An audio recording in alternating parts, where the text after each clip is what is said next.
Hey, welcome back to the Disney Plus Everyday Challenge, and man, I almost lost my balance there. Wild night, I guess. Today we have The Simpsons, a special, brand new Simpsons. It's a double episode. The Simpsons Extreme Makeover Homer Edition. Yes, a very relevant current reference. Sure, why not? It's Extreme Makeover Homer Edition.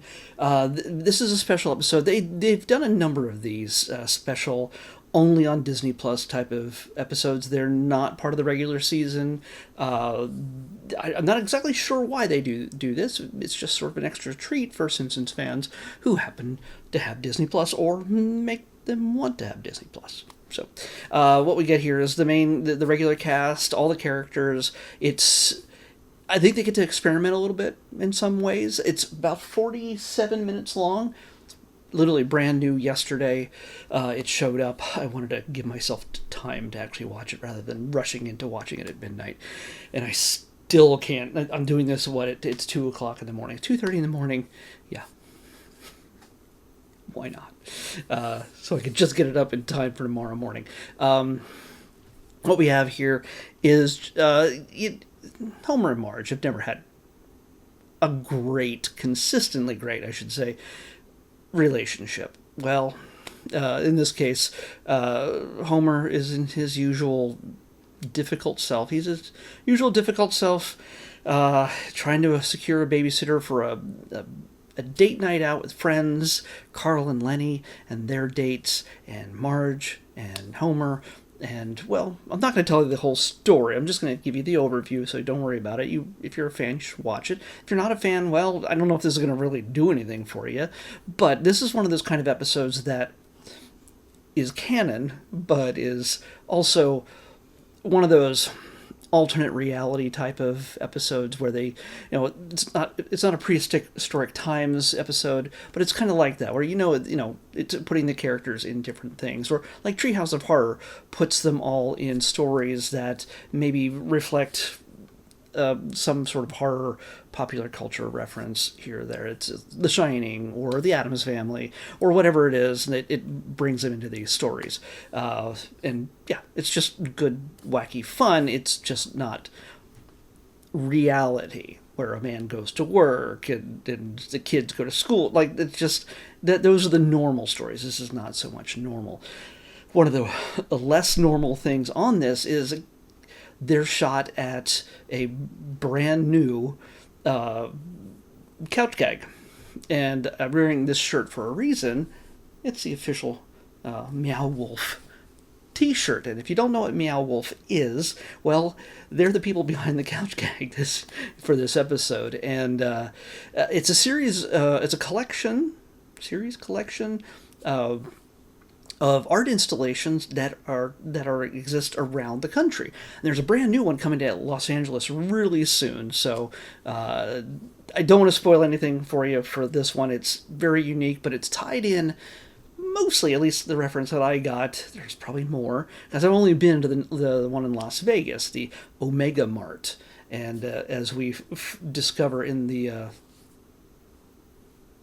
couch gag, we start in the grocery store with Marge and Maggie, and, well, it takes a wrong turn when they see the Omega symbol on the bottle of soda, and things get unhinged from there, and moves into reality and unreality and all sorts of things. So it's real good fun. That's what Meow Wolf tends to be all about. They are art installations. There's 2 in Texas, one in New Mexico, Santa Fe, New Mexico, one in Denver, Colorado. So that's 4, and I think I'm sure I'm missing one. 2 Texas, New Mexico, Colorado, and Las Vegas, and Los Angeles coming soon, later in 2026. I am looking forward to that.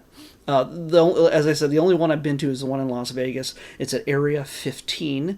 It is off the Strip. It's not downtown. It's sort of in its own little thing on the the west side of the Route 15, and it's a growing kind of area full of fun things to do in Las Vegas. So if you should ever be in Las Vegas, until if it isn't already in a place where you are close to, it's for the whole family. There's also lots of more adult type of entertainment. There's different bars and different types of clubs and things like that.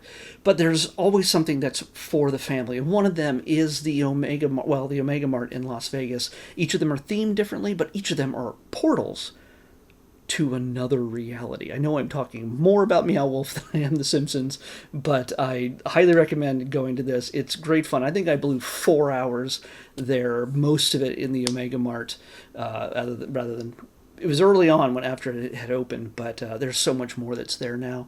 But Las Vegas, it takes place in a grocery store, and through different ways, as it shows in this clip, you can step into a freezer or a rack of clothing, or through a camping display, and 1 minute you're inside a grocery store, and the next minute you're in a different reality.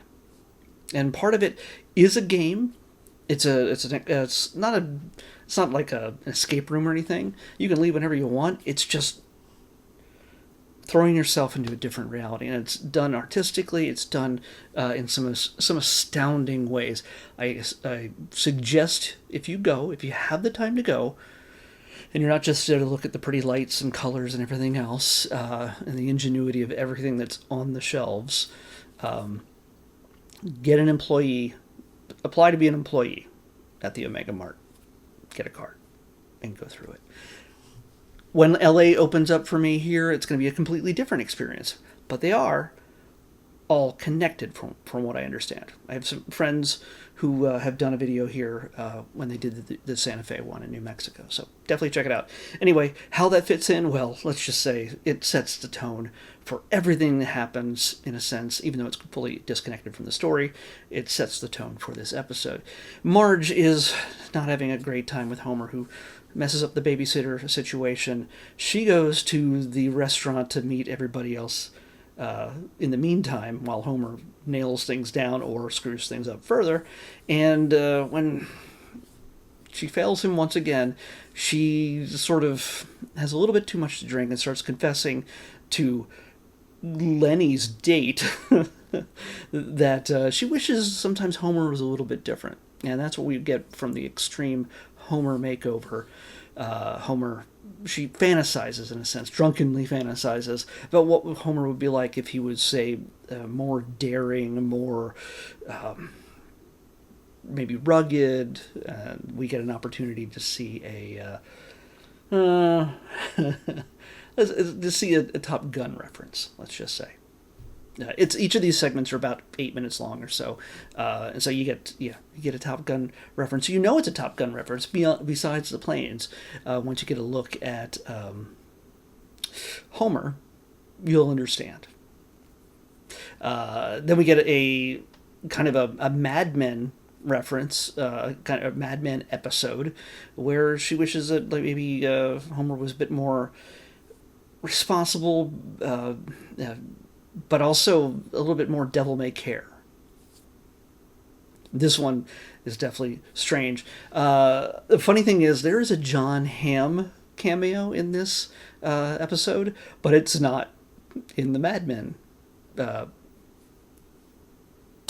piece of the episode. That's very strange. I mean, it's not 100% Mad Men, but it's enough Mad Men, yeah. Then the third one is... I totally erased it from my mind. Oh, yeah, it's a Joker takeoff. Yeah. It's it is easily the most whacked out one of the three. The Homer definitely looks nothing like the Homer we know and love. And same goes for Marge. Marge, I have a feeling that I'm going to go to Comic-Con or any Comic-Con, any convention this summer with cosplay, and that Marge cosplay, I'll be very disappointed if there is not a Marge and Homer cosplay from that Joker sequence. Yeah. If I don't see it at San Diego Comic-Con, I'll be very disappointed. Maybe I'll see it as early as Anime Expo, but I don't know. We'll see. But that Marge one, I can see some of the girls. It's simple. But it's different enough to be not your usual Harley Quinn type of cosplay. So, just a little sneak peek there. So yeah, definitely check this out if you're a fan. You can't miss it. It's not like it's made by a bunch of strangers who are just new to the whole Simpsons thing. They do it. They've been. It's the same people, and it's showing a little bit more edge than they have in past years. Most recent years, I should say. So it's good. It's funny. The references are on point throughout. So definitely give it a shot. Yeah. I've already picked tomorrow. Well, we picked tomorrow's yesterday. Number 58 on our list came out to be, and it's already moved over. 58. We see it up here. If I scroll across, it is simply Pets. So I think it's a National Geographic documentary, a little bit more than an hour long. So we're going to talk about pets. We're going to look at what pets mean to us in our society and our cultures. So yeah, Pets is what we're watching next on the Disney Plus Everyday Challenge. I'll see you back here tomorrow with that. And ask me if you have any questions about Meow Wolf. Definitely do some searches or just comment, and I'll probably give you some answers if you have any questions. See you tomorrow. Bye.